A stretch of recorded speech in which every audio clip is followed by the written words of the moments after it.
JonBenét Ramsey's case. It's a name synonymous with heartbreak, with unanswered questions, and, for John Ramsey, with a relentless pursuit of justice. But that pursuit, that unwavering crusade, has been largely fueled by one thing: DNA evidence. For John, it wasn't just a piece of forensic material. It became his obsession, his North Star in a seemingly endless night. Think back to those early days of the investigation. The chaos, the botched crime scene, the tidal wave of public scrutiny, it all created a smokescreen, obscuring the truth. And in that chaos, the initial DNA findings, the unidentified male DNA found on JonBenét's clothing, were almost relegated to the background, overshadowed by the intense focus on the Ramsey family themselves. But John never let it go. He saw it as the key, the physical proof that an intruder had been present, that someone outside the family circle was responsible for his daughter's murder. While the Boulder Police Department seemed at times hesitant, even resistant, to embrace the potential of this evidence, John doubled down. He became a self-taught expert on forensic science, devouring articles, consulting with scientists, and tirelessly advocating for advanced DNA testing. Why this unwavering focus? Well, for John, it wasn't just about clearing his family's name, although that was undoubtedly a powerful motivator. It was about bringing JonBenét's killer to justice. It was about honoring her memory by ensuring that no stone was left unturned, no avenue unexplored. He believed, with every fiber of his being, that the advances in DNA technology offered a real chance to finally solve the case, a chance that simply didn't exist in the immediate aftermath of the tragedy. He witnessed firsthand how forensic genetic genealogy, a technique that combines DNA analysis with genealogical research, had revolutionized cold case investigations, most notably in the case of the Golden State Killer. If it could identify a serial killer who had evaded justice for decades, John reasoned, why couldn't it identify JonBenét's murderer? This belief transformed him. He went from a grieving father, thrust unwillingly into the public eye, to a determined advocate, a thorn in the side of law enforcement, and a champion for victims' rights. He understood that the original investigation had been hampered by the limitations of the technology available at the time. He knew that DNA testing methods had improved exponentially since 1996. He saw the potential for re-examining the evidence with these new tools and uncovering previously inaccessible information. But his crusade wasn't without its challenges. He faced skepticism from investigators who argued that the DNA sample might be degraded, contaminated, or simply irrelevant. They pointed to the possibility that the DNA belonged to someone who had handled JonBenét's clothing at some point, but had no connection to the crime. They cautioned against placing too much faith in what they considered to be inconclusive evidence. These arguments frustrated John to no end. He saw them as excuses, as a way for the police to avoid admitting past mistakes or to justify their inaction. He believed that the reluctance to fully explore the DNA evidence stemmed from a lack of will, a desire to close the case without actually solving it, and that was simply unacceptable to him. So he persisted, he pushed, he argued, he demanded. He tirelessly sought out experts who could support his claims and validate his belief in the power of DNA. He understood that overcoming the inertia of a decades-old investigation would require relentless pressure and unwavering determination. He pointed to other cold cases that had been solved through the application of forensic genetic genealogy. He highlighted the success stories, the examples of how this technology had brought closure to families who had waited years, even decades, for answers. He used these examples to illustrate the potential of DNA in JonBenét's case, to demonstrate that a breakthrough was possible if only the authorities were willing to embrace the technology. This unwavering determination wasn't confined to closed-door meetings with law enforcement officials. John also became a vocal advocate for legislative reform. He recognized that the families of homicide victims often lacked the power to demand independent reviews of cold cases, that they were often at the mercy of local police departments who might be unwilling or unable to pursue new leads. He championed the idea of a Homicide Victims' Families' Rights Act, which would give families the legal right to seek independent investigations when local authorities stalled. He envisioned a system where families could petition for outside experts to re-examine evidence, to conduct new tests, and to explore modern approaches to solving cold cases. For John, this wasn't just about JonBenét anymore. It was about ensuring that other families wouldn't have to endure the same frustrations and disappointments that he had faced. He became a speaker, a writer, an advocate, using his platform to raise awareness about the potential of DNA technology and the need for legislative reform. He rallied support from other victims' families, from legal experts, and from members of the public who were touched by his story and inspired by his determination. But, inevitably, his crusade faced resistance. Some officials argued that constantly revisiting old cases drained resources from current investigations. Others worried about setting a precedent that would allow families to demand re-investigations at any time. They cautioned against creating a system that could overwhelm law enforcement agencies and undermine their ability to prioritize cases. John countered these arguments with a simple but powerful statement: justice should never expire. He argued that if technology existed that could help solve a crime, then refusing to use it was unacceptable. He believed that the pursuit of justice was a moral imperative, regardless of how much time had passed or how challenging the investigation might be. And that's the essence of John Ramsey's unwavering crusade. It's a story of a father's love, a relentless pursuit of truth, and a deep-seated belief in the power of DNA to finally bring justice to JonBenét. It's a story that continues to unfold. With each new development, each new test, each new meeting, fueling John's determination to keep fighting until the mystery of JonBenét's murder is finally solved. It was the day after Christmas, December 26, 1996. A day that began with the lingering warmth of holiday cheer was about to shatter into a nightmare for the Ramsey family and plunge the town of Boulder, Colorado, into a maelstrom of grief, speculation, and unending controversy. The morning began as most do, with the quiet stirrings of a household waking up. John and Patsy Ramsey, a seemingly perfect couple raising their two children, 9-year-old Burke and 6-year-old JonBenét, had spent a cozy Christmas day together. But normalcy was about to evaporate. Around 5:30 a.m., Patsy Ramsey made a horrifying discovery.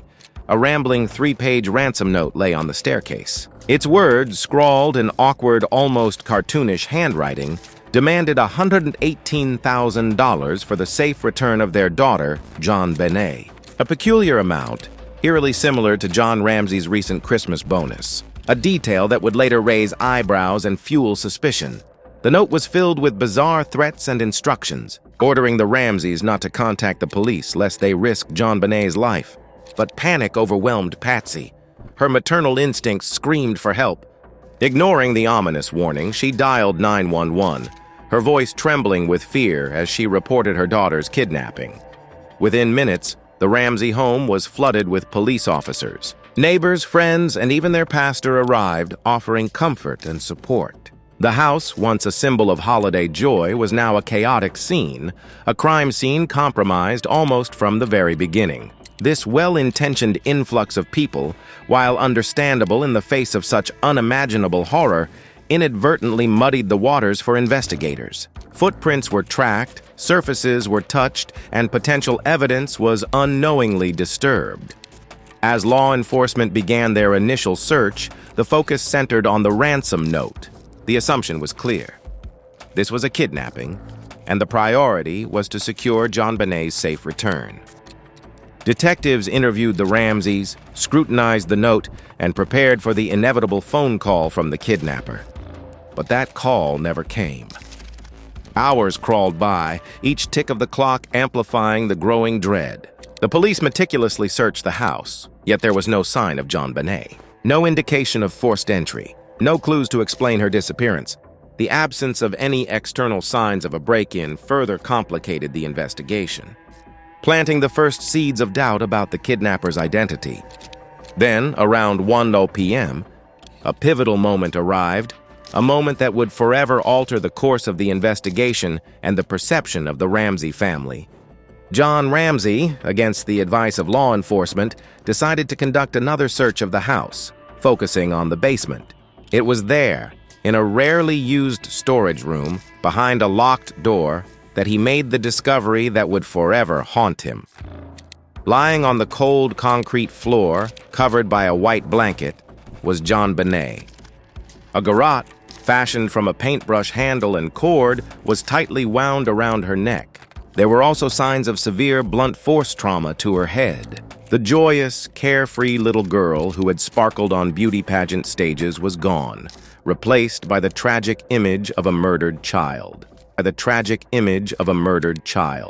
John Ramsey's anguished scream echoed through the house as he carried his daughter's lifeless body upstairs, placing her near the Christmas tree, a grim tableau of innocence lost. This act, born from a father's grief, further contaminated the crime scene, blurring the already faint lines of forensic evidence. From that moment forward, the investigation faced an uphill battle. The initial contamination of the crime scene, coupled with the unusual circumstances surrounding the ransom note, immediately fueled speculation and suspicion. The focus swiftly shifted from an external assailant to the possibility of an inside job. The ransom note itself became a focal point of intense scrutiny. Its length, the odd sum of money demanded, the use of the Ramseys' own stationery and pen, all these details seemed out of sync with a typical kidnapping scenario. Investigators began to consider the chilling possibility that the note had been staged, a carefully crafted deception to mask a far more sinister truth. Almost immediately, suspicion fell upon the Ramseys themselves.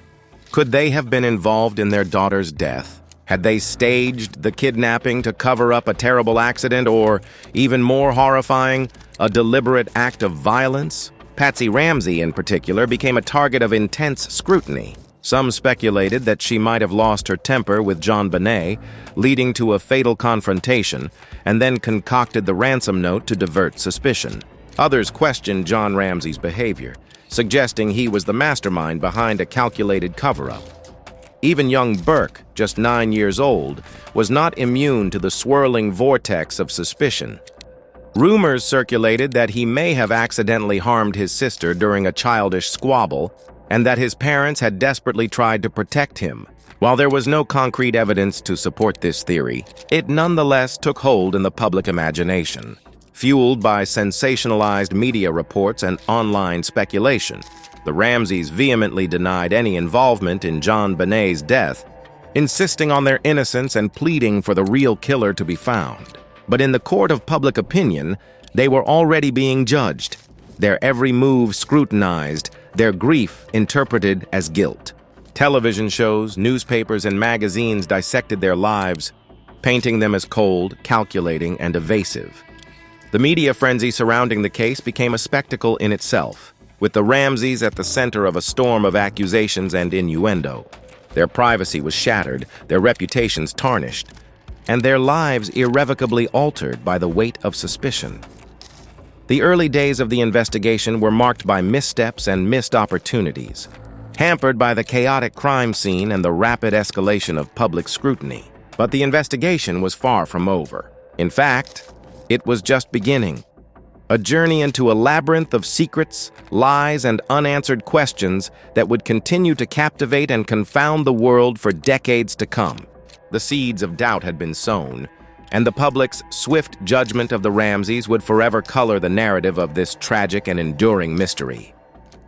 The aftermath of JonBenét's murder was a period of unimaginable darkness for John Ramsey. Losing a child is a pain no parent should ever endure, and to have that loss compounded by public suspicion and relentless media scrutiny is a burden few could bear. Yet amidst the grief and accusations, John had to find a way to navigate a new reality.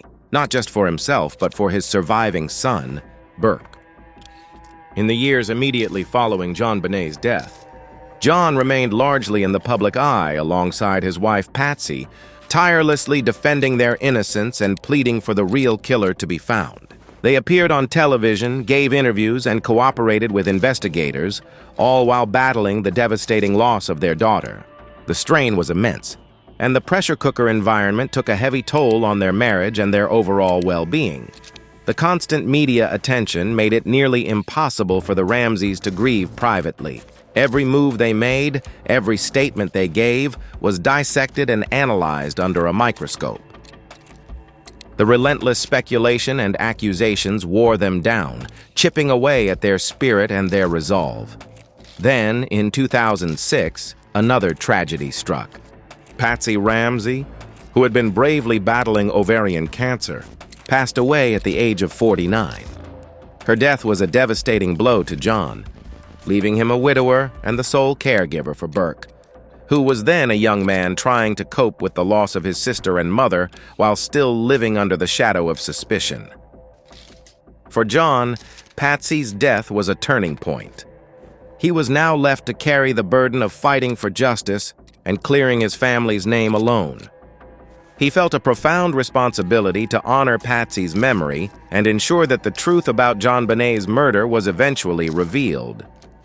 In the years that followed, John made a conscious effort to rebuild his life, while never abandoning his quest for justice. He knew he needed to find a way to move forward, to find happiness again, and to provide a stable and supportive environment for Burke. In 2011, John found love again and remarried. His wife, Jeanne Rousseau, brought a sense of normalcy and stability back into his life. Jeanne, a fashion designer, provided John with a loving companionship and a supportive partner who understood the challenges he faced and the emotional toll the JonBenét case continued to take. Together, John and Jeanne built a life in Moab, Utah, away from the intense media glare and constant reminders of the past. They found solace in the beauty of the natural surroundings and embraced a quieter, more private existence. John enjoys spending time with his children and grandchildren from previous marriages, creating new memories and cherishing the bonds of family. Despite finding personal happiness, John never forgot his promise to JonBenét and Patsy. He remained steadfast in his commitment to seeking justice for his daughter and clearing his family's name. He continued to advocate for the use of advanced DNA technology in the investigation, believing that it held the key to finally solving the case. John's unwavering dedication to finding the truth has been nothing short of remarkable. He has tirelessly worked with law enforcement officials, met with forensic experts, and lobbied for legislative reforms, all in the pursuit of justice for JonBenét. He has become a vocal advocate for the rights of homicide victims' families, arguing that they deserve access to all available resources and technologies to help solve cold cases. While John has chosen to remain in the public eye, actively fighting for justice and keeping JonBenét's memory alive, his son Burke has taken a decidedly different path. Burke, who was just 9 years old at the time of his sister's murder, has understandably sought to live a life far removed from the spotlight.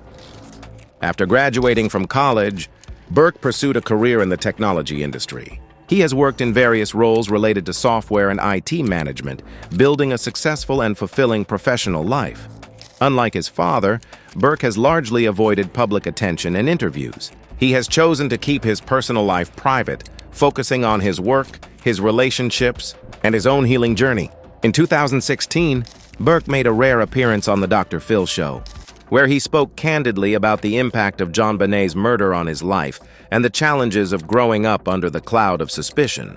He expressed his frustration with the media's portrayal of him and his family and shared his desire to move on and live a normal life. However, the Dr. Phil interview was met with mixed reactions. Some viewers praised Burke for his courage and honesty, while others criticized him for what they perceived as a lack of emotion. The interview only served to reignite public interest in the case and subject Burke to further scrutiny. Since then, Burke has retreated from the public eye once again. He declined to participate in the 2024 Netflix documentary series about the JonBenét case, signaling his desire to remain out of the spotlight and protect his privacy.